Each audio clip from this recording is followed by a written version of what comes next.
Assalamualaikum warahmatullahi wabarakatuh. Bagaimana kabar kalian hari ini? Semoga selalu mematuhi protokol kesehatan, menggunakan masker, menjaga jarak, dan mencuci tangan. Nah, hari ini kita akan belajar tema 5, Pahlawanku, subtema 1, Pejuang para Pahlawan. Nah, kali ini kita akan belajar tema 5 mengenai pahlawan. Marilah anak-anak kita simak video berikut ini. Assalamualaikum warahmatullahi wabarakatuh. Halo semuanya, bagaimana kabarnya hari ini? Di video pembelajaran kali ini, kita akan membahas IPS kelas 4 SD, tema 5, subtema 1, dengan judul Tokoh dan Peninggalan pada Masa Kerajaan Hindu, Buddha, dan Islam. Raja pertama yang akan kita bahas di sini adalah Raja Mulawarman. Raja Mulawarman ini berasal dari kerajaan Kutai. Raja pemeluk agama Hindu yang terkenal dengan baik budinya. Raja Mulawarman pernah menyedekahkan 20 ekor sapi kepada kaum Brahmana.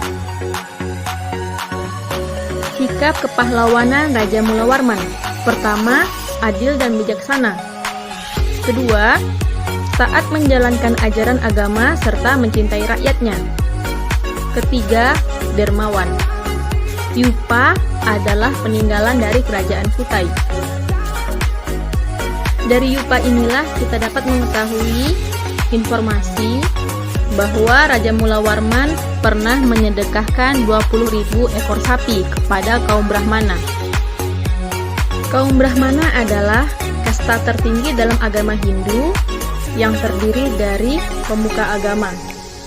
Jadi kalau dalam Islamnya itu seperti para ustadz ya.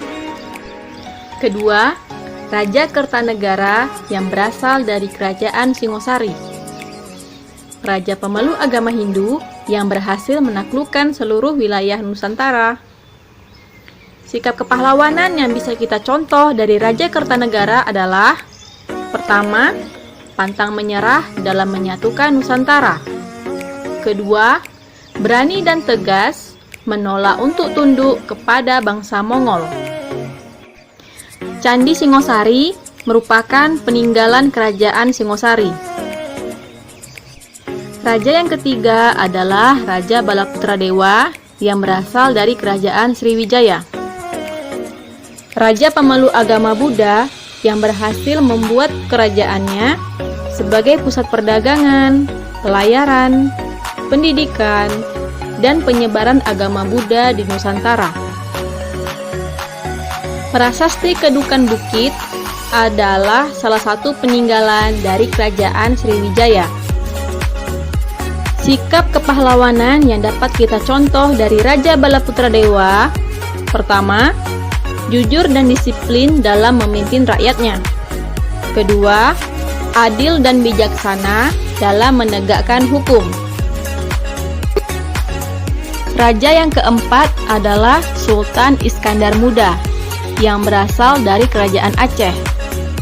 Raja pemeluk agama Islam yang berhasil membuat kerajaan Aceh mencapai puncak kejayaannya. Adapun Masjid Raya Baitur Rahman, salah satu peninggalan dari kerajaan Aceh. Sikap kepahlawanan yang dapat kita contoh dari Sultan Iskandar Muda: pertama, adil dalam menegakkan hukum.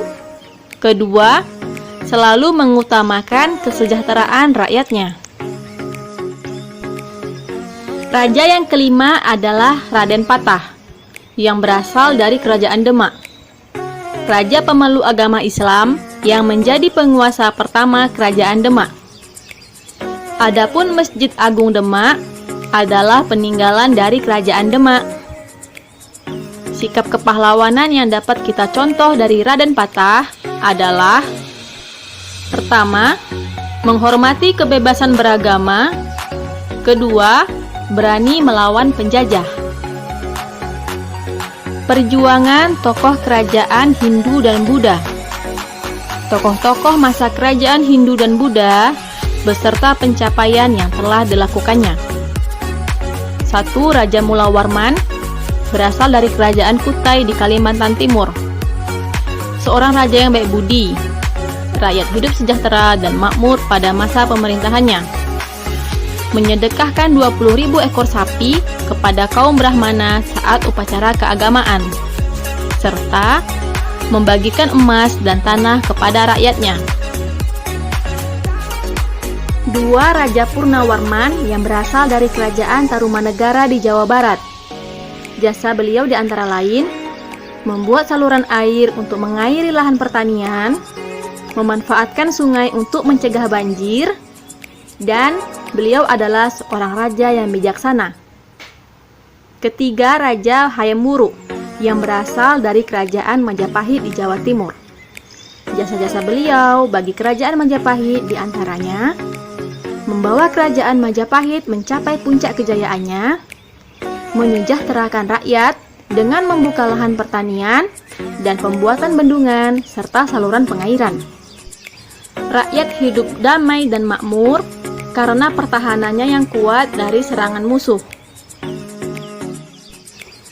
Mahapatih Gajah Mada yang berasal dari Kerajaan Majapahit di Jawa Timur.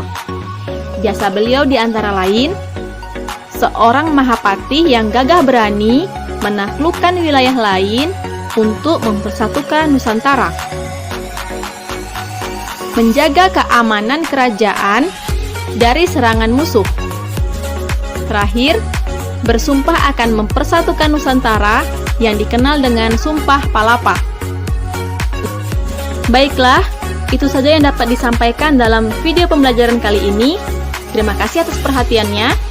Sampai jumpa di pertemuan berikutnya. Assalamualaikum warahmatullahi wabarakatuh. Nah, bagaimana? Materinya menyenangkan bukan? Nah, tentunya apa yang Bu Guru sampaikan semoga bisa membawa manfaat bagi kita semua. Bu Guru akhiri. Wassalamualaikum warahmatullahi wabarakatuh.